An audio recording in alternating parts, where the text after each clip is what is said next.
একটি সুন্দর সম্পর্ক নষ্ট হয় তখনই যখন দুজন ব্যক্তির মধ্যে যে কোনো একজন ব্যক্তি কোনো তৃতীয় ব্যক্তির পরামর্শ অনুযায়ী চলে।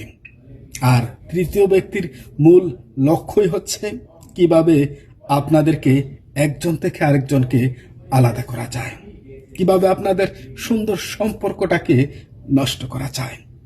তাই সবসময় যে তৃতীয় ব্যক্তির পরামর্শ শুনতে হবে বিষয়টা এমন নয়, কারণ অনেকে চায় না আপনি ভালো থাকেন কিংবা একজন আরেকজনের সাথে সুসম্পর্ক বজায় রাখেন।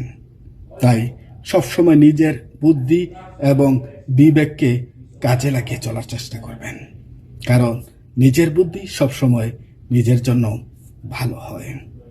বিবেক, বুদ্ধি এবং নিজের আকল মন, এটা সবসময় নিজের ফেভারেই কাজ করে। সবার জন্য অনেক অনেক ভালোবাসা।